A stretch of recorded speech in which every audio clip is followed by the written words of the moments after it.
May buntag mga kaigsuunan, welcome na sab sa atong lain na sad nato nga broadcast para sa in lieu of our morning service sa the Master's Community Fellowship Church and Ministries. Kinino sab si Pastor Sigfred Diaz nga magadalas sa atong mensahe karong buntaga sa pagpadayon nato sa atong series on biblical and practical advice on money and material possessions. Good morning sa tanan ng maminaw, mga members, the Master's Community Fellowship Church and Ministries, sa mga extension pastors, o sa atong mga kaigsunan sa lain-laing mga dapit. O labi na gyud sa katong mga nagsunod na to, pinagis sa atong social media accounts, atong mga Facebook pages, YouTube, o guban pang mga media outlets, o labi na gyud sa katong nagpaminaw sa The Master's Reform Radio. So sa dili pa ta magsugod magkaigsunan, magampo sa ta Lord, salamat sa kabuntangon imong gihatag namo, salamat Lord sa imong gugma, salamat Lord sa imong grasya, salamat sa imong kaluoy, salamat Lord sa usa na sa pagkahigayon sa pag-abli sa imong pulong. Di na mo makatunan ang mga prinsipyo nga gisulti sa imong pulong, nga hatag namo giya kalabot sa pagkupot sa among kwarta o sa among kalibutan ng bahandi. Sa tanang butang, ikaw unta matagan og dungog himaya, iuli na mo diha nimo Lord sa ngalan ni Jesus. Amen. Happy Reformation Month mga kaigsuunan, og hinaot nga karong mga buwana samtang nagpadayon patakaron sa atong pandemic. Although nga medyo diri sa Cebu na flatten na ang curve, pero sa ubang mga lugar medyo nisaka ang mga cases. So diri sa mga sa Dumlog, in fact wa pa mi nag-service gani kay diri sa among barangay mismo, naagya po'y cases, no. So hopefully tanaw na mo by November, or di na gyud mapiki gyud, tanaw na ro December or mabtan ni next year. So ato pa nang i-pray mga kaigsuonan, kay di sa ta gusto nga mabutang sa ang atong mga igsuon, gusto sa ta makatabang sa gobyerno. Anyway, tinudan na ilahi man gyud tong kuan kaning natay actual face-to-face nga fellowship. Pero mga kaigsuonan, kanang ato lang tagaan og kanang isod kayo nga ang allowed man good is only 50% capacity. So lisod kayo nga nayuban tumigsun mga kaigsunan labi na sa Talisay nga maglisod sa dugari kay di sad sila kasakay kay walay public transport. Domingo lisod sad ang kuan kay sirado sad tanang mga establishment gani diri sa Talisay. Sunday ituyo na diri sa local government para nga to help in the fight against this COVID-19. So somehow nitabang sa daan nga fight.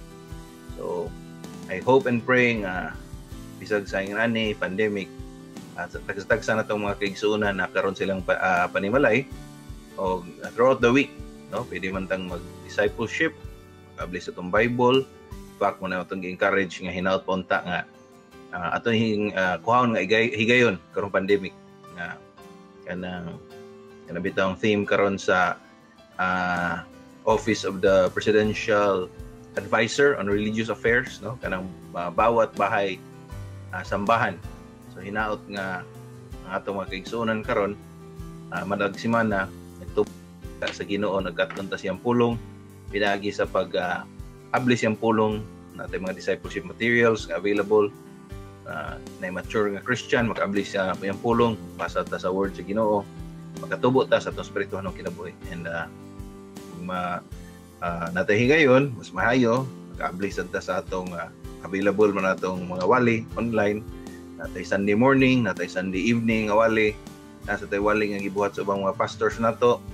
Nasa tay The Berean Project every Wednesday na apologetics program, yan nasa tay Heartbeat para sa mga youth on Saturdays streaming. So hinaut pa ta mga kaigsunan nga ato na siyang i-take advantage para nga no maka paminaw ta kumutubo ta diha in grace and in maturity sa atong Christian life. Okay? So dito maglangan mga kaigsunan ato padayonon ang atong gi-series on module number 11 kasang discipleship program, biblical and practical advice on money and material possessions. So kapaliw na ikapat na siguro ni nga mensahe on this series.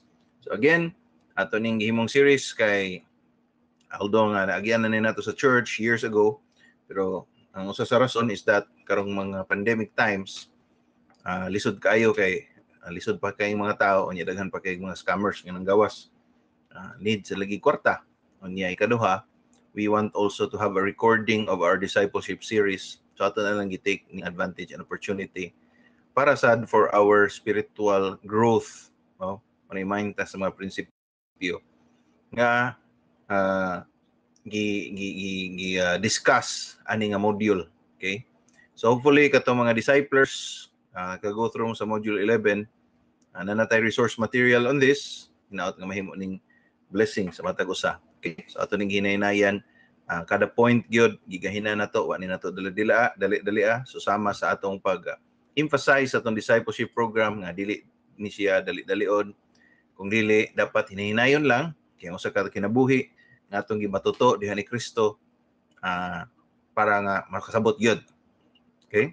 So last time we gave an introduction, atong isigutan nga our key text is Proverbs chapter 24 verse number 3 and 4. And again, ang giingon diha, by wisdom a house is built, and by understanding it is established. By knowledge the rooms are filled with all precious and pleasant riches. So pinaagi sa kaalam ang usa ka panimalay na tukod, o pinaagi sa pagsabot kini ma-establishar. Pinaagi sa kahibalo ang mga kwarto niini mapuno sa mga anindot ug mga manindot nga mga katigayunan. Okay? So kani nga text, there are two keywords here. Again, this is a review: wisdom and knowledge. So to build your house, and again, this is a metaphor for a stable life, and a stable life comes with it a stable financial life. Okay? Sa kapanimalay matukod ang iyong mga kwarto mapuno sa mga maanindot nga mga bahandi. A life that is mature, is stable, dili-dali kay matandog ug na may mga problema maabot, hapsay kayo, mayong pagka-manage ang atong kwarta ug atong kalibutan ng bahandi. And there are two keywords here. How do you do that? Through wisdom or through knowledge. Now, wisdom again is knowing what's right and choosing what's right. Simplistically, daghan og mga other definitions in scripture, but more or less mo na siya. So kaning wisdom ato ning gitawag og binugoy nga istorya, mo nilang ingon nga nay balanse, di ba? Good decision making. Okay? So mo nilang ingon nga nay ubang mga tao nga ingnon nga may kay ka Bradno kay nagyud kay balanse. Kamaog yung ka mo matik-matik or kamaog yung ka mo nahuna. In essence, more or less, that is what you call as wisdom. Knowing what is right and doing what is right. Good judgment, okay? One of the definitions. And of course, knowledge is practical, the practicality of things. Say practical nga knowledge, nga detalye. Like knowledge sa pagbuhat aning paghandle sa mga investment, okay? And atong kuag illustration, knowledge sa pagpamanday, kamao ka ang pagkahibalo. Okay? So kaning duha ka butang magkuyog yun because again, nay mga tao nga nay wisdom, so na sila kaalam, they know what is right and they do what's right, or they try to do what is right, or sa ilang kasing-kasing do na sila desire nga magbuhat unta og unsay sakto, but wa sila knowledge or kuwang ang ilang knowledge. So again, daghang kay example ana, and one of the examples that I gave is katong mga example 4, katong naay wisdom pero why knowledge. So example ana, of course, is pinaka-common kayo sad to say atong mga pastors in town nga na fall into scam. Honestly speaking, o ako'y pasultion, I think may man ilang intensyon. They want to have money for the ministry. Gusto sila nga nagpastor biya na sila. Wa biya na sila ingon nga na sa ministry para nga kuan, may uban gani ana mga professional, give up lang sa ilang career just to be in the ministry. Okay? So they know what is right and they try to do what is right, kay kinana na wisdom in a sense part of no, mga pastor biya na gusto lang sila nga mo maka-income taon ang simbahan or whatsoever or their personal lives kinam sa sila mga pamilya. But sad to say, because of the lack of knowledge, kakuwang sa kahibalo, so muna ang sad to say daghang kay pastors involved sa kapang scam, sa katong motor-motor, daghan niya forex sabi na sa Mindanao. Okay, kaya naka-seminar masugod dito about this. So daghan ingon ako nga daghan sa mga amigo ng mga pastors sa Mindanao. So muna example, so naay wisdom pero why knowledge. And on the flip side again, ako gining balik-balikon kay this is a key principle na ay knowledge pero why wisdom. So muna example ana katong mga nahitabo sa Cordoba ng ilang mga anak ilang gikuan sa cybersex. Nahitabo kibaw sila about knowledge, pagpangitag kwarta, computer o sa pag-operate, online money making to siya, scheme. May kayo na knowledge pero why wisdom? They know what is right or they don't know what's right and they did not do what is right, so nahitabo nga priso. So muna importante kining duha ka butang mga kaigsunan para ang usa ka panimalay ma-establishar ug ang mga kwarto niini mapuno sa mga maanindot nga mga bahandi, kinahanglan og wisdom. You know what is right, you do what is right, and you need also the technical know-how. You need to know how money works. You need to know how interest works. You need to know what are investments, what are the kinds of income, what are unsa may ang protection, how much protection do you need, unsa may kaninyo nilang insurance, unsa man kinahanglanon ba na, di ba asa makukutob, na kay mga gi-lay down sa imong kasing-kasing nga desire sa Ginoo mo retire ka kanos ang idara pilay dapat unsa pag adjust for inflation.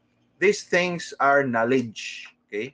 Unya sa grasya sa Ginoo mga kaigsunan, kay I am put in a unique position nga gitagaan ta og kahibalo sa Ginoo, not only as a pastor but also as a kahibalo ta also as a financial planner, a lawyer, a financial planner, and a certified securities specialist that deals with investments. So kani nga knowledge ato ning impart, labi na gyud ako desire sa atong mga pastors karon nga dili na unta sila hinaot nga ma-fall into investment schemes and scams, e maduhig manggod ang pangan sa Ginoo ug ang iyang simbahan. And that is why in the introduction ibutang dire that 90%, this is the sad state, that 90% of denominations offer limited or no available financial teaching resources to their pastors on this subject. Okay, kalabanan gyud wa gyud because most are not equipped to deal with these things.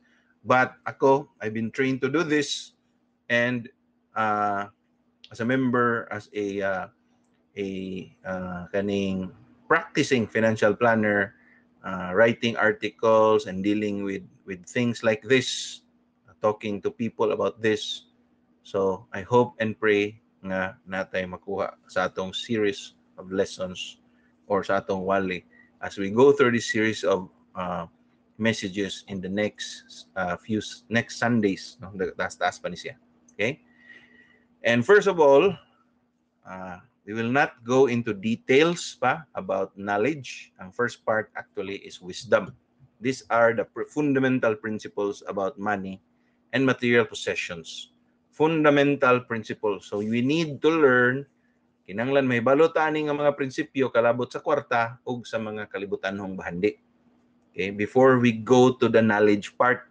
Okay, sa wisdom part, kinanglan nga ma-lay down sa nato ang pundasyon para nga nindot ang atong foundation. So wisdom, ligaw na tong pundasyon, we know what is right and we do what is right.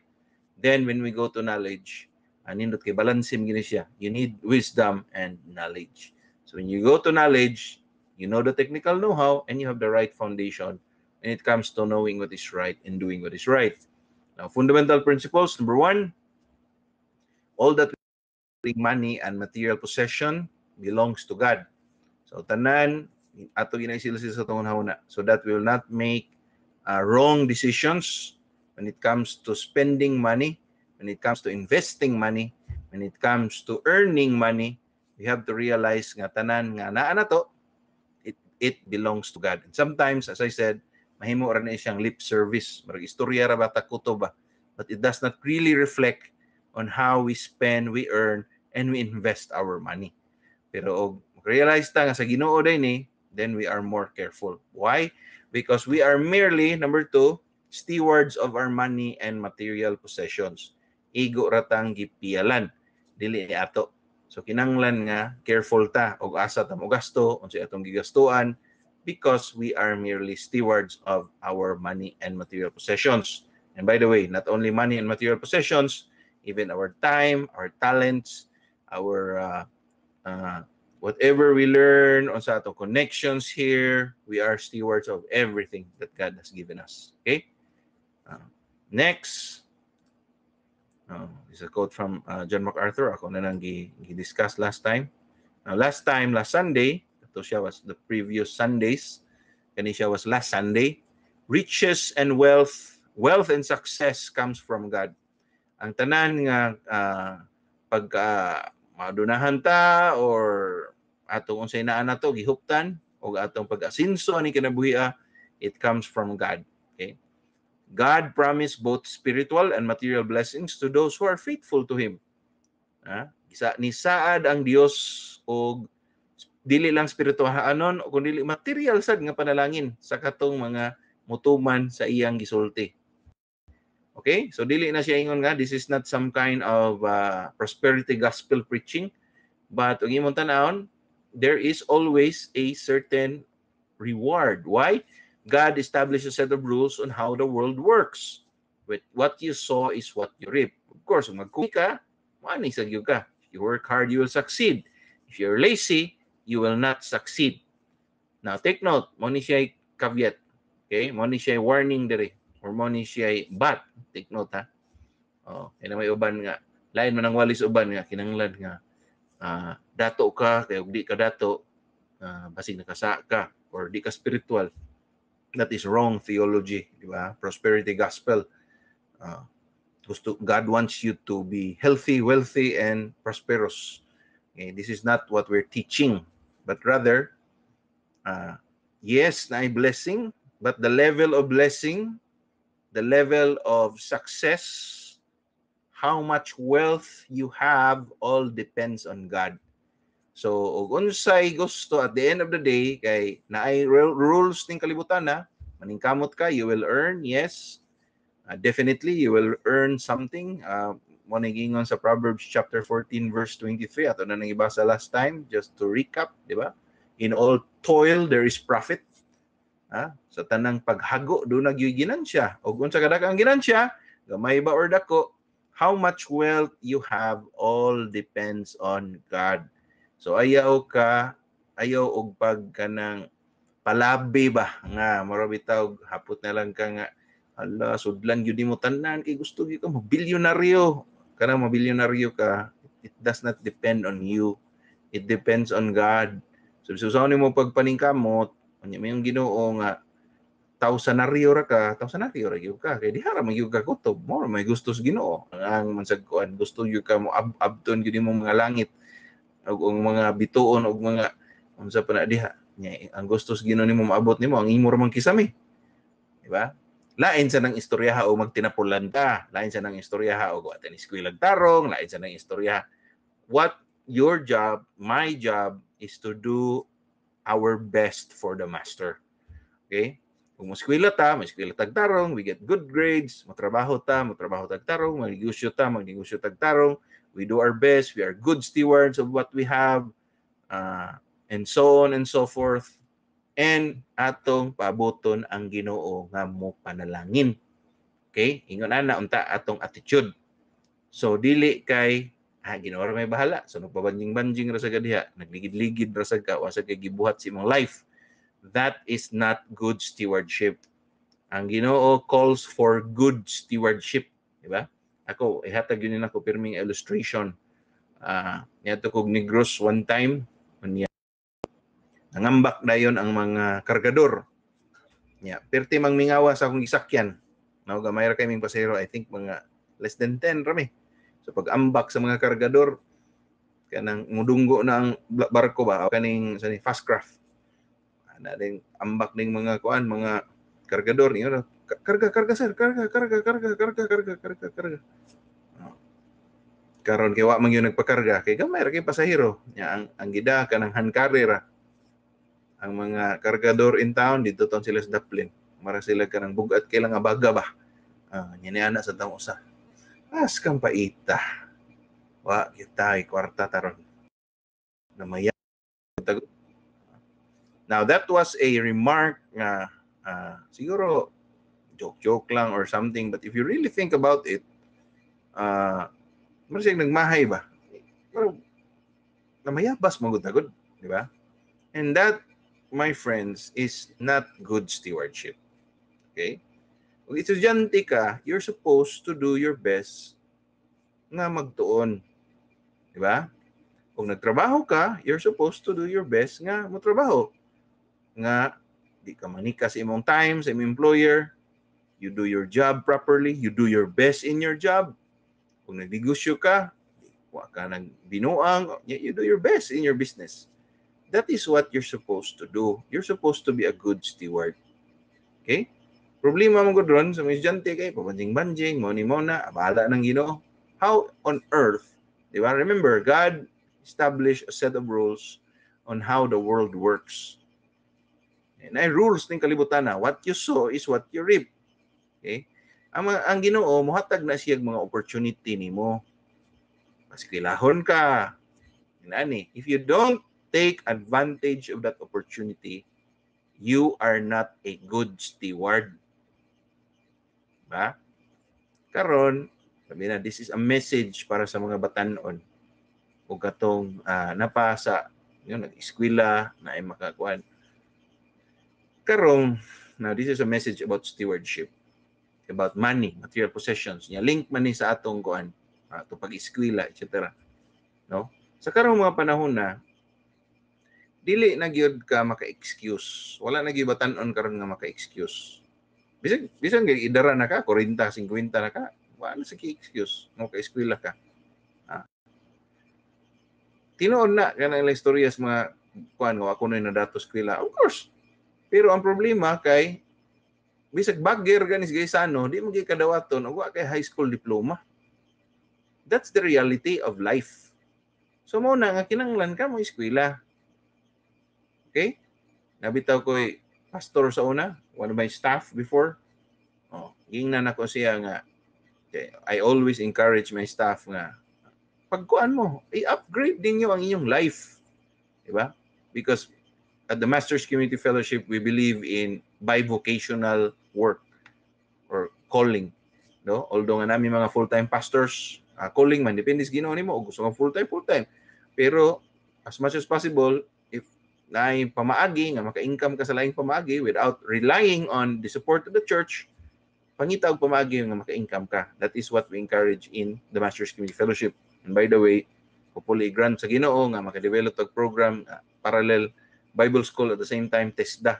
So graduate ka sa Bible School sa the Masters Bible Institute, graduate ka og at least 3 or 5 ka TESDA nga what's this ganing skill para na kay fallback. Di kay ka mag-rely sa offering sa church. That is what we encourage. We encourage tent making. So anyway, to make the long story short, agatong akong staff, I told him na adog TESDA.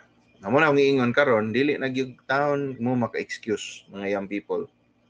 No? Or bisag mga old people. Ano? Og di ka mag-graduate og elementary, natay program sa gobyerno gitawag og ALS. Unsa man ang ALS? Alternative Learning System. Pwede ka mo adto. In fact, diri sa mo ang church, naras atbang ang ALS center na mo diri. Before, we used to run an ALS program diri sa church. Nakapag-graduate mig tulo high school. Karon naras atbang ang ALS. Okay? Karon I don't know kay suspend siguro ang operation kay COVID. Unsa man na siyang ALS? Dili na kami still mo adto kay ma'am nilang na found out sa gobyerno. Dili na kami still mo adto sa eskwelahan. Kailan si kayo edad na kag 40 unya. Itang ka kay bawo mo basa unya madto ka dito sa elementary kay magkuan-kuan ka dito, mag-apil-apil kas mga bata nga A, B, C, di ba? So murag kanang ang kalabanan sa mga adults kay mga inana di na ganahan mo eskwela, magkataas ang edad di na maganahan eskwela. And of course, that's where the cycle of poverty will never end. Kaya education. So mahitabo, di mo eskwela. That is why the government has come up with this program. It's called ALS. So, grabe ng ALS. Dili mismo ikaw mo ato eskwelahan, ang maestro may mo ato sa inyong balay.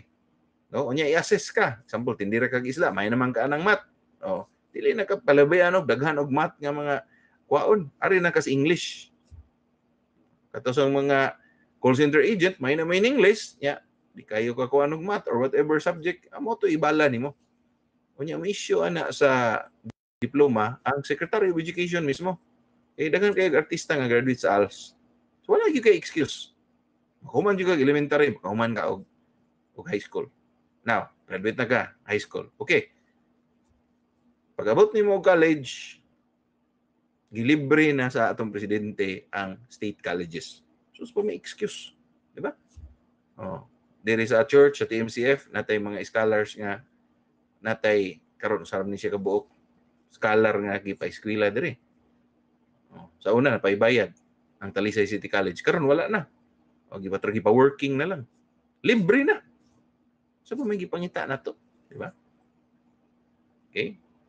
So, muna mga kaigsuunan nga, wala na tayo excuse.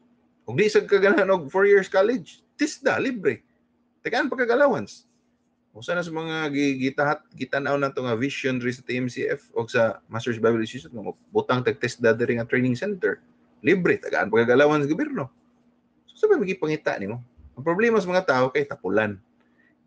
Di mo adto dito, di maning kamot. Dadon pag yun mo dito. Mag-uwaw pag yun. Kanang TISDA sa una, diri kung puyos may lahog, tupad rin yun na sa mong ipuyan sa una. Grabe, ningon ng TISDA. Dako kay mig budget, sir. Ang problema, wa kayo mo enroll. Ano na yung problema? Na consultant mga sa BRT, kanang bus rapid transit, mao na yung problema. Kaya ma-displace man ang mga drivers. Kato pagtrabaho sa BRT, sa ipagplano aning BRT, wa pa ganyan sugod sa Cebu City. Ano sa problema sa mga drivers? Kaya ma-displace man sila, kaya ilisag mga bus. Problema, kalabanan, dili high school graduate. Ang TISDA ni offer na og pag-eskwela sa, I don't know, nalimot ko sa figures. I think it was almost 1,000 drivers or more than 500. Di ko hinumdog. Pero ang eskwela taon, murag unom ra kabuok. Unya, ang ni-graduate, 3 ra kabuok. So imagine nimo ba, ang gobyerno dako kay og budget. Pero unsa may nahitabo aning mga tao? Not good stewards. Pero anyway, basta kay kong istorya about ato. Nag-rant na ko kay mo lagi na ang mga tao di man gud maayo nga steward. Taga opportunities Ginoo di mo kuan. Anyway, kato kong staff ako giingnan. Eskwela TISDA.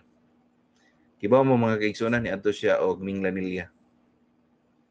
Kay naman didto ang TISDA center, taga didto sa siya. Pag-abot niya didto, na siya kurso untang kwaon. I think yung kwaon murag plumbing siguro to or electrical, di ko ka sure. Kay lucky man niya. Bawa biya gamot. Balik siya pastor, di lang kumuskwila eh. Kung ano man. Siya dressmaking ramon ako makuha. Ano dressmaking ramon makuha? Saon pastor nga. Wa mo graduate og high school. Mo na yung problema. Wa ka graduate high school, limited yung kayo ang imong kuan. And by the way, mo sa na usa sa problema. Mo nang kalabanan daghang kay drivers nga display sa BRT di ka TISDA kay walay high school diploma. Di ba? So mo na problema og mga mayabas ka. Imbis nga maka-learn ka, makat-on ka, makuan ka, angat imong life kay mo na hindi pa ka good steward. So unsaon karon pagpanalangin sa Ginoo nimo? Ng ambisyon kang madato nya paghuman ana. Dapat ikaw ang ambisyon madato. Just do your best as a student, as a worker, as a businessman. Bahala nang Ginoo mo. Timuon mga milyonaryo, tausanaryo, di na imong problema. Problema na nas Ginoo. Ang problema nimo if you did your best, di ba? So una, kung sa opportunity nga na diha, grab it, do your best. Unya, wag ka baho. Unsay plano sa Ginoo in the future. Kung bitaw na ako nga daghan kay kog mga kanang as in illustration. Ni sultian ni to blow my horn. Na ako daghang mga gitake nga mga akong lisensya sa PRC is tulo karon. Nga naman nga daghan kay lisensya pastor sa PRC na ha. Bilabot ako pag-abogado. Because na ay opportunity. Ay nisulti nga mo ni mo na gi-take na ko. Kuman take og broker. Take og broker. O na license broker ko. Diba? Tagibaw. The future magamit or unsa, imo real estate company, etc. Take og appraiser kay mo sa break, take sad ko. Na ba? Take environmental, take sad ko. Una opportunity, paduluon og kuan subject sa environmental planning. Katudlo kay na may lisensya. Ina na. Kaya may opportunity. May gi-take na ko. Kay for me, I am not being a good steward if I do not take advantage of this opportunity. Naabot man. If serve man in a platter, wagi ko naggukod sa opportunity sila, abot masako These things, no? Tunod na lang, if you do your best in every opportunity that comes to you, kaning mga butang kanang kwarta sunod ra na. Di na kaangay mabala kag kwarta kay mo sunod man gyud na. No, ikaw na may gukdon sa opportunity kay di ba? I-submit nimo sa imong resume. Okay? Again, I'm not blowing my horn. Resume, 13 pages, submit. Kasi may dilema. Approve dayon ana. Oh. Ito bitong pagkuha na mo sa kuan sa as consultant in a project sa kuan, pag submit sa kuan, ang uban wala approve. Ako na approve kay baka makayo kuan. Again, I'm not blowing my horn. This is an example to challenge you to do your best in everything that you do in life because mosunod ra na siya. Kung asa ka ko to bibutang sa Ginoo, salamat ka sa Ginoo nga diha ka nahimo kang hundrednaryo, thousandnaryo, milyonaryo, bilyonaryo. Ug unsa may level gihatag Ginoo nimo, thank God. Importante, what I'm emphasizing here is for you to do your best. Okay? Buhata ang imong best. Last illustration on this point. Naay usa ka somebody that I know from Mindanao. Dugay na siya nga nagtrabaho sa lain nga industry. Somebody told him nga, why don't you take kana bang broker ba, real estate board? Siya di lang ko anay, di mo na magamit nako. Kung sino itabo? Ni-retire siya. Pag-retire niya, wala man siya. Well, hindi mo sa dingon nga, nanginahanglan siya kwarta, but siya lingaw sa retirement. Pero nahitabo, na timing nga, nato siya kaila, as he told me the story, na siya kaila nga, palit og property, kakuan siya, nga, nahibong lang siya, nga gitagaan siya komisyon na to. So, maka-income man daytani. So, dito nagsugod siya na interest sa real estate business.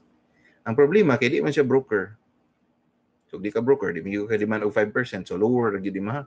So, karon indara na siya, okay mangyapon, gusto siya mo take og real estate board para maka-demand kasi mo full commission 5%. The problem is, di na siya ka-take. You know why? Because og ma-broker ka karon, kinahanglan ka mo iskwilag balik for 4 years. Kinahimo naman siyang course. During my time, pag-ingon nila nga, pag-take na ko, 2007 siguro to ingon. Take ani kay last na ni siya og at mo attend kag seminar 120 hours after ana take ka pasar ka na kay PRC license. Okay, mo abot ang time nga himuon na nilang course. Ila paging pahadlok ato nga next year mahimo na ning kurso, pero it took a while before siya nga gitangtang na gyud kurso na gyud siya. Okay? So unsay nahitabo? Karon pa siya mo take pero ang nahitabo dili na siya ka take. Kinahanglan pa siya mo iskwilag balik. Although nga, graduate naman siya college, mamubo na ng eskwela, siguro 1 or 2 years. But the point is, wa man niya ni-grab ang opportunity before, so nibalik na sad siya noon og eskwela. Or, wa gina siya eskwela, libog pa siya kung sa iyang buhaton. And my friends, mo na'y akong punto. Point na ko is, had he taken, pagsulti nga, tika ni, so, mamuwa ni mo, diyari mo kanang-kanang di ba? Who knows? Oh. So muna akong prinsipyo sa akong life. I believe unsay ihatag sa Ginoo nako, whatever I come across as an opportunity, I try to do my best. Okay, I believe there's no accidents on niya. What ba in the future, magamit ra na siya. I do my best. I try to be a good steward. Not perfect, pero I do my best. Nya bahala nang Ginoo nga mo bless. Okay? Now, let's go to our main points for this morning. Having material possessions is not necessary to please God. Dili kinahanglan nga doon natay daghang mga kabtangan para nga mahimaya ang Dios nato. Okay? Ang sa isulti ni Christ in Luke chapter 12 verse number 15. Take heed and beware of covetousness, for a man's life consisteth not in the abundance of the things which he possesseth. So ingon si Christ, pagbantay-bantay ko no sa pagka sa Bisaya aning kubitos laog, hakog or kanang mag-desire og mga material nga butang, pagbantay ana, no? Kaya nga naman ang kinabuhi kuno sa tao wala nag-consist or wala dili, life is not all about money. Okay? Life is not all about material possessions. Okay? And by the way, Christ here, kaning Luke chapter 12 verse 15, ang context ani, after 15, there's a parable in verse number 16. I think we will discuss this later on. Luke chapter 12, Luke 12:15, and then Luke 12:16, the parable of a rich man. Okay? So mao ni mga kaigsuonan nga and this is a very interesting parable, by the way. So ato lang ning discussion next time. Nowhere in the Bible does God specifically condemn anyone simply for having or not having money. Wa gyud sa Biblia kay mabasa nga ang Dios nasuko or ni condemn, okay, so sa katao nga way kwarta or gamay ra kwarta, wala. Lain sa nang kalakiha o wa tay kwarta or naglisod ta kay tungod sa atong pagkatapulan or sa atong lack of foresight. Wa na to giplano maayo ang atong life, lain sa na istorya. But wa kay kwarta, maura mo gyud na. Padong gihara mi gyud you did your best pero maura mo gyud na. Okay? Di mas why kay gibutang i-condemn sa Ginoo simply for not having money. What is important, as I emphasize, is our attitude and stewardship towards material possession. Mano importante, unsa man ang atong, are we a good steward of what we have? Okay. May ba mo pagkakupot imong kwarta? Sakto ba imong pagkupot sa imong material possessions? Are you a good steward? That is the issue. Number 5, it is okay to have lots of or have less money and material possessions. Di na issue og daghan ba ka kwarta or gamay ba ka kwarta, that does not matter. Now, many godly Bible characters were wealthy. Daghang mga kanang sa imo, imayo nang dato kayo kay makasata or di na acceptable sa Ginoo. That is wrong. Why? Many Bible characters were wealthy. King Solomon was the wealthiest man in history. First Kings chapter 4 verse number 20 to 27. Grabe kay ni si Solomon kadato. Judah and Israel were as many as the sand by the sea. They ate and drank and were happy. Solomon ruled over all the kingdoms from the Euphrates to the land of the Philistines and to the border of Egypt. They brought tribute and served Solomon all the days of his life. Okay, Solomon's provision, verse number 22. For one day was 30 cors of fine flour and 60 cors of meal. Equivalent in is about 99 sacks. Mga nabintay 9 ka sako nga harina, mga kanang pagkaon, enough according sa mga commentaries, enough to feed about 14,000 people per day. Grabe no? Dato kayo Solomon. 10 fat oxen and 20 pasture fed for one day niya. 100 sheep beside deers, gazelles, roebucks, and fattened fowl. Grabe has grabe has logistics sa pagluto ani ba sa iyang court. For he had dominion over all the regions west of the Euphrates, from Tipsha to Gaza, over all the kings of the west of the Euphrates, and he had a peace on all sides around him. And the kingdom and Judah and Israel live in safety from Dan even to Beersheba, every man under his vine and under his fig tree all the days of Solomon. Solomon had 40,000 stalls of horses for his chariots and 12,000 horsemen. Mamnilang service sa una. Dagang kagabayo, mararagag na Ferrari. Mo Ferrari ang logo kabayo. And those officers supplied provision for King Solomon's and for all who came to King Solomon's table, each one in his month. They let nothing be lacking. Grabe ka dato, Solomon. Grabe panalangin sa Ginoo. And to think, ang ipangayo niya sa Ginoo, wag siya nangayo og wealth. Ang ipangayo niya sa Ginoo, you remember this story? Unsa man? Wisdom. Ginoo, tagai kog kaalam to rule your people. Mora yung ipangayo. Pero ang Ginoo, God gave him wealth. Imagine, mo na diha, mo na nga ayaw pag-apas nga madato ka. Kaya nga naman, that's not the point of life. Okay? You're wa man kagibutang diri to nga madato. No, that's not the point of life. Diba? Just do your best. Musunod ra ng blessing. Sunod ra ng kwarta, I guarantee you. Musunod ra na. Just do your best. Ay problema ha, og unsay kadato o sa kakakuan, malinar ba? Pareha ba ka? Do your best. Do your best and let God do the rest because He will bless. And when He will bless, sige yun sa Bible, okay, the blessings of the Lord make it rich and He addeth no sorrow to it. Kanindot, padalangin sa Ginoo, makahimong dato niya, di niya dagwagag problema, kaysa nga magsigi kag habol, nga madato ka, unya ang resulta, wa kay wisdom na, hala, sige, pangaw ka dito, tikas dito, pangligis og dito, tao, pangligis diri. Ang resulta, dunay kaguol or sorrow nga naad noon. Nindot ang gikan sa Ginoo because He will not add sorrow. Okay? Okay. 2 Chronicles chapter 9, verse number 1 to 7. And when the queen of Sheba heard of the fame of Solomon, she came to Jerusalem to test him with hard questions. Having a great retinue and camels bearing spices and very much gold and precious stones, no? Can impress ang Queen of Sheba.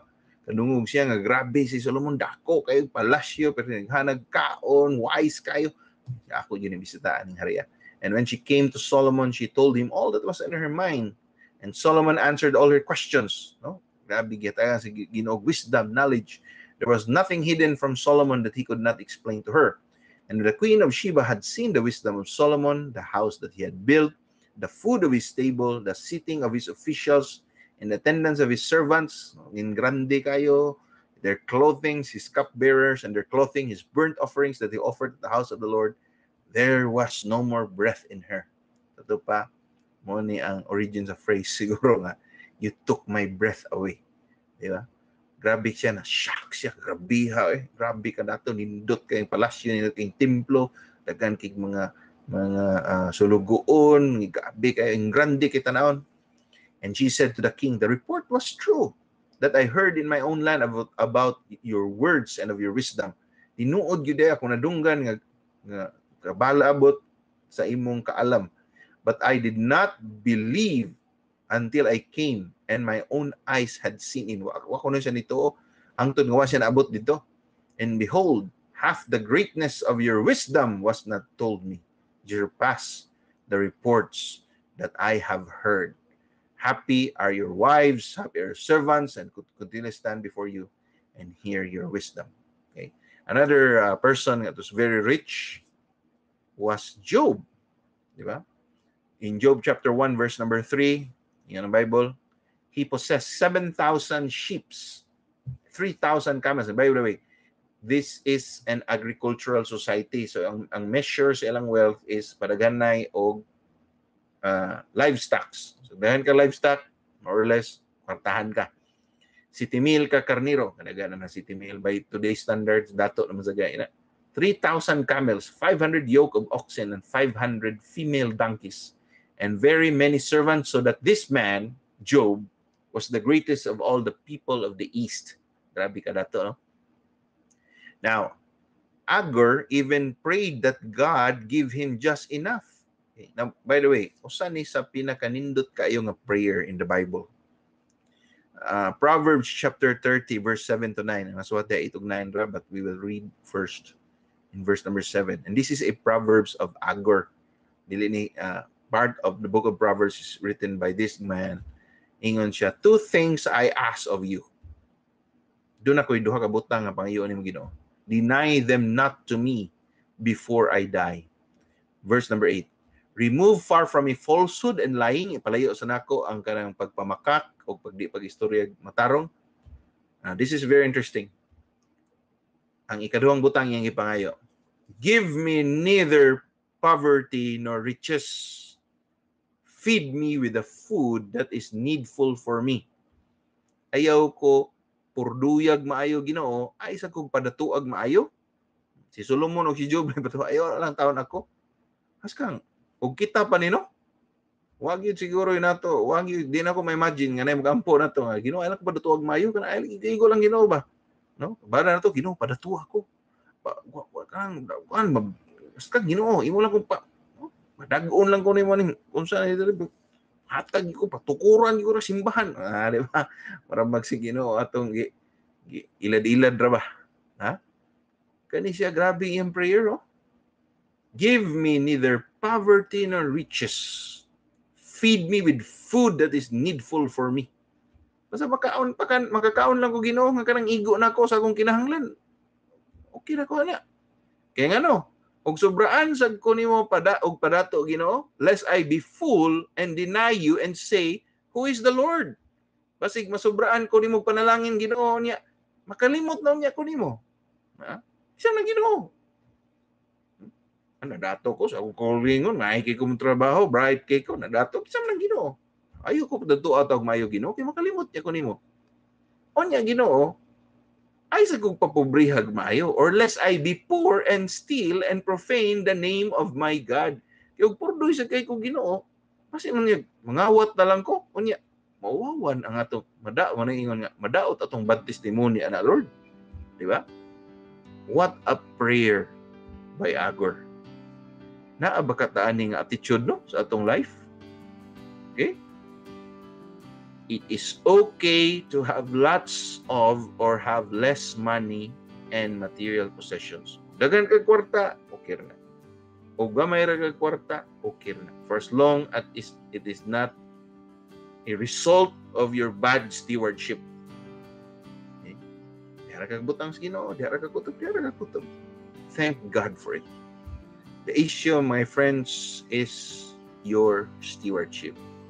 Are you a good steward? You have the right attitude towards money and material possessions. Mga kaigsunan, wala naman taigong panahon.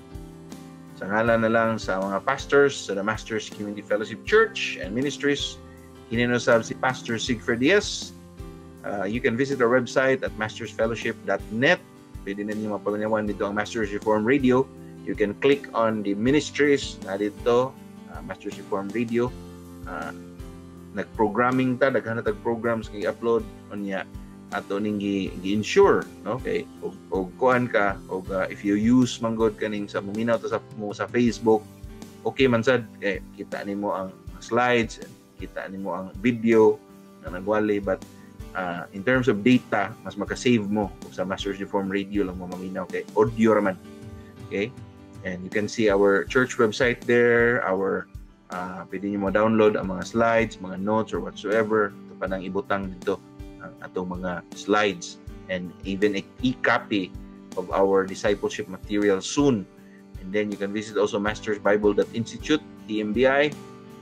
We pray nga makapadayon na klase, hindi mo padayon rong November or December, hopefully by next year. We pray mga plans sa Ginoo sa TMBI ato nang iputang ato dadon sa Ginoo sa pagampo. Ato giingon nga putting up a TESDA together with Bible School kung gila ko desire. I hope that God will grant it, and I pray. You can like us at Facebook, facebook.com/mastersfellowship. Pwede nyo sundan na itong wali dito, not only mine, but also our pastors, pastor elders of the Masters Community Fellowship Church and Ministries, and then our Masters Bible Institute. We are also on Facebook. Pag-post dito ng mga importante about doctrine, about dili ang mga wali, mga quotes, mga resources to help us grow more in our faith. And you can also visit our YouTube channel, Masters Community Fellowship, Church and Ministries. And ato ning hinahinay og upload, i-sequence, i-playlist ang atong series sa messages, i-series kung kita permis ng wali. And of course, you can download the Masters Reform Radio app. We have 3 programs in the pipeline. We have the Sunday morning service, and again sa Masters Reform Radio, the Sunday evening service by Pastor Reyes. We have Heartbeat by Pastor Reyes for the youth every Saturday. We have the newly launched Berean Project every Wednesday. Kunya, more programs will be coming. Aside from that, nag-syndicate or may extremes at taog mga wali by Reformed pastors and scholars, preachers, kanang solidly, kanang solid doctrine yun. Kanang di lang mabaw nga kanang about wali, mabaw lang, feel good, kanang solid yun, Bible-based. Okay? So, before we go, let's go to the Lord in prayer. Father, salamat Lord sa panahon. Salamat sa imong pulong. Salamat Lord sa imong wisdom, sa knowledge, imong ihatag Lord, or imong ihatag sa buwa. And how are we supposed to handle our money and our material possessions? Lord, we hope that dili kami mo naliwan, rather mo mulakaw, not only as hearers of your word, but also as doers. We give back to you all the praise, the honor, and the glory. Imo tanan ang duong himaya, Ginoo, sa ngalan ni Jesus. Amen. Okay. So see you next week for the next on this series. One edit diha ako naman ang free ko good. So lesson 1 na gapon siya, B, C, etc. For our as we continue on money and material possessions. Okay. So God bless.